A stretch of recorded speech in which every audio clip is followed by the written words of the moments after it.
lo hemos venido haciendo en las últimas cumbres, ¿no? Desde que el Instituto se creara a fines del año 2009 y 2010. Tuvimos oportunidad con el Instituto Social de organizar una actividad en la cumbre de Asunción, la última cumbre en Montevideo con Oscar Laborde, con la gente de la Cancillería Argentina, con la gente de la Cancillería de Uruguay, Somos Mercosur.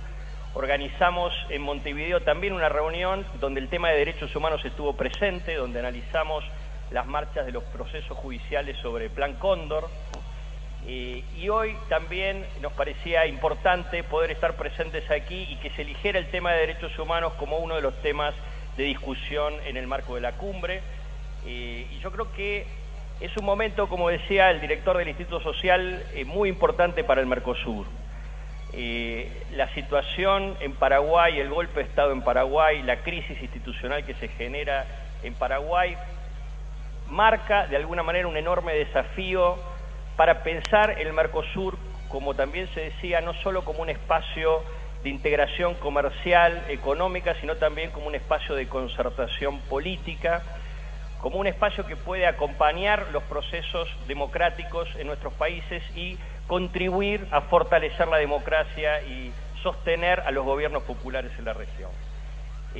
Va a depender de lo que se decida en la reunión de los gobiernos, pero fundamentalmente también va a depender de lo que se decida en el marco de esta cumbre social, porque la democracia y los derechos humanos se defienden desde los gobiernos, pero se defienden también fundamentalmente desde las organizaciones, desde los movimientos sociales, desde la posibilidad de organizar acciones de resistencia y de acompañamiento del pueblo paraguayo en lo que se viene a partir de la decisión del golpe de Estado. Y yo creo que es importante pensar en el valor que tienen los derechos humanos en el proceso de integración. Muchas veces esto aparece en el papel, cuando se piensa en la Carta Democrática del Mercosur, en la Declaración de Asunción sobre Protección de Derechos Humanos, se enuncia que los derechos humanos son una condición fundamental del proceso de integración. Pero yo creo que eso tiene que ver no tanto con lo que se escribe en los instrumentos, sino con la historia común que compartimos los 4 países miembros del Mercosur. Una historia común atravesada por el terrorismo de Estado, por las violaciones masivas y sistemáticas de los derechos humanos, pero también signada, determinada por la resistencia activa a las dictaduras, por los esfuerzos de las organizaciones de derechos humanos por quebrar los cercos de impunidad durante las transiciones a la democracia. Estamos aquí, Estela Carlotto, que es quizá una de las líderes a nivel mundial del movimiento de derechos humanos.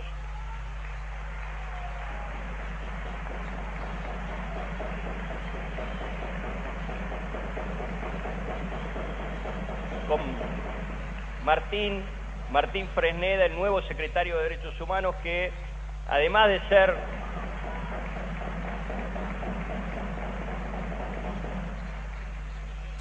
hijo de desaparecidos, militante de una organización de derechos humanos, ha sido uno de los artífices de algunos de los juicios paradigmáticos más importantes, vinculados con el juzgamiento de los crímenes de la dictadura militar.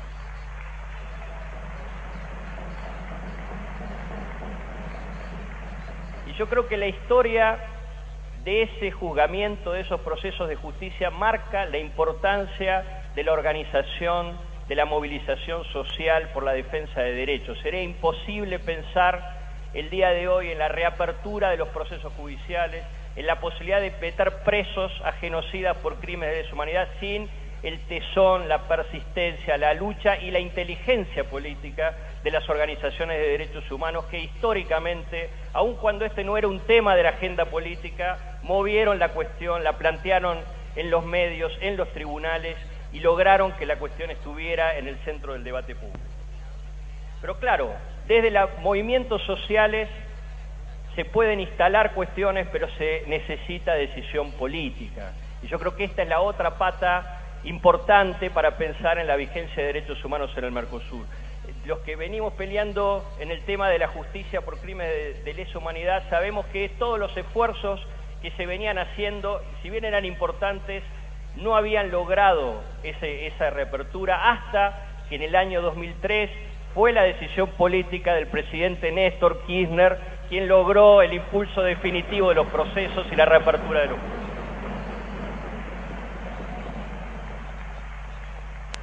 Y yo creo que eso es importante para pensar hoy cómo garantizar los derechos humanos en el Mercosur. Tiene que ser tema de los gobiernos, tiene que ser tema de los sectores políticos, pero tiene que haber movilización social, organización social, y el rol de esta cumbre social es fundamental para que esos derechos no queden en el papel, sino que se reflejen en la vida cotidiana de nuestros pueblos. La creación del instituto que dirijo, del Instituto de Políticas en Derechos Humanos del Mercosur, apunta en esa dirección, tener una instancia regional que pueda trabajar con los gobiernos, apoyar los esfuerzos de los gobiernos en implementar políticas nacionales, pero también en coordinar políticas a nivel regional. El día de ayer, el Congreso argentino, la Cámara de Diputados, convirtió en ley el acuerdo de sede que le da a este Instituto de Derechos Humanos el rango de una organización internacional de Mercosur. Y creo que ha sido sumamente oportuna esa decisión, porque claramente al día de hoy, con la crisis en Paraguay, con el golpe de Estado en Paraguay, reforzar la idea de que los derechos humanos son una condición fundamental del proceso de integración es más importante que nunca. La pelea por la vigencia de los derechos humanos, como está demostrado en el juzgamiento de los crímenes de lesa humanidad, requiere movilización social, genera conflictos, genera disputas y genera reacciones. Y yo creo que el episodio que conduce al golpe de Estado en Paraguay muestra que uno de los principales factores de inestabilidad política en las democracias en la región tiene que ver con los derechos que todavía nos resta conquistar, y en particular con los derechos sociales que nos resta conquistar. Un compañero de Paraguay, Fernando Tatter, me hacía llegar un documento muy importante en Paraguay, quizá no tan conocido en el resto de los países del Mercosur, que es el informe de la Comisión de Verdad y Justicia del Paraguay del año 2008. Fue una comisión que se genera también a iniciativa del nuevo proceso político que se abre con la asunción de Fernando Lugo y de un movimiento social que avanza y que logra el gobierno de Paraguay venciendo a los partidos que tradicionalmente detentaron el poder en ese país. Es importante marcar que en ese informe de la Comisión de Verdad y Justicia, uno de los temas centrales que describe las prácticas de la dictadura estronista en Paraguay es la distribución de tierras destinadas a los procesos de reforma agraria a sectores vinculados con el poder político de Paraguay. Hay un capítulo sobre tierras mal habidas en Paraguay entre 1954 y 2003, que incluye como uno de los puntos centrales de discusión la entrega de tierras que estaban asignadas al proceso de reforma agraria a personeros del régimen de Stroessner, entre ellos el ex senador Blas Riquelme, que adquiere tierras a través de testaferros, cuando claramente no podía entrar en el proceso de reforma agraria, y luego por vía de un proceso de usucapión adquiere nuevas tierras que eran parte del dominio privado del Estado, lo cual está claramente prohibido por la propia legislación paraguaya. En ese informe se señala muy bien la complicidad civil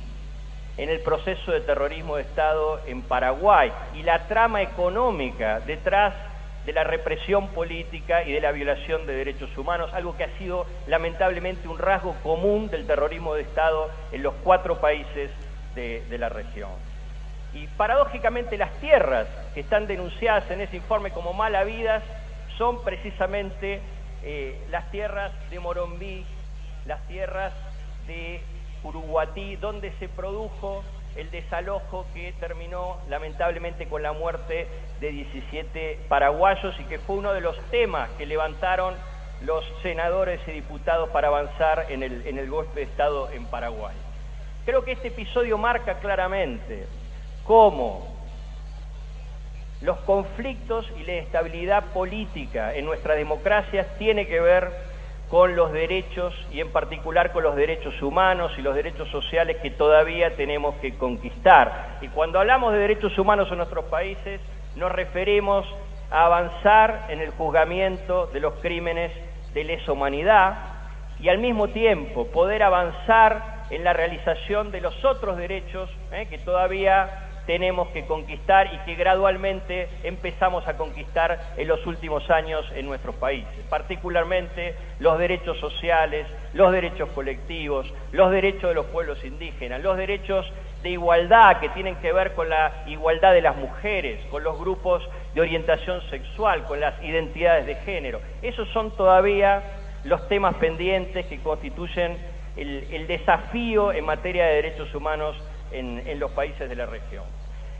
Conquistar derechos genera resistencia. Hay sectores conservadores que todavía tienen poder político en nuestros países y que van a intentar seguir bloqueando, enfrentando los procesos de cambio. La mejor defensa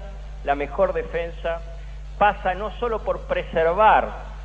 estos procesos políticos de transformación, por preservar a los gobiernos populares en los 4 países de la región, sino fundamentalmente por profundizar esos procesos, por ir más lejos, por avanzar en los temas donde todavía nuestras democracias no han logrado avanzar. La conquista de esos derechos es el mejor resguardo para el orden democrático en los países de la región.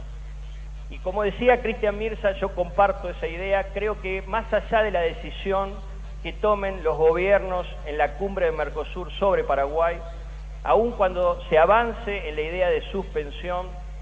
creo que no podríamos tomar esa suspensión como un sinónimo de congelamiento del Mercosur. Yo creo que el peor error que podría cometer el Mercosur es asimilar la suspensión de Paraguay como un proceso de congelamiento de la estructura del Mercosur. Yo creo que es el momento de reactivar aún más el Mercosur social, el Mercosur político, de acompañar el proceso político que se dé en Paraguay, de resguardar los derechos,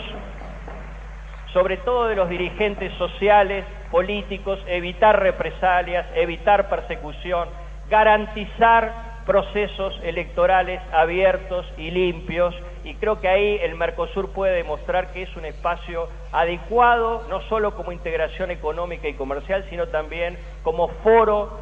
como comunidad política regional. Creo que podemos salir fortalecidos de esta crisis. Va a depender de lo que decían los gobiernos, pero fundamentalmente va a depender también de la movilización de las organizaciones sociales, sindicales, campesinas, de derechos humanos que se congregan en esta cumbre, y los convoco también a acompañar las discusiones que los gobiernos den, no solo el día de hoy, sino, como decía Cristian, en el futuro respecto de la situación en Paraguay. Construir un espacio político sólido en el Mercosur, en el UNASUR, es la mejor garantía para profundizar los procesos de transformación social en curso con gobiernos populares, progresistas, transformadores en los países de la región.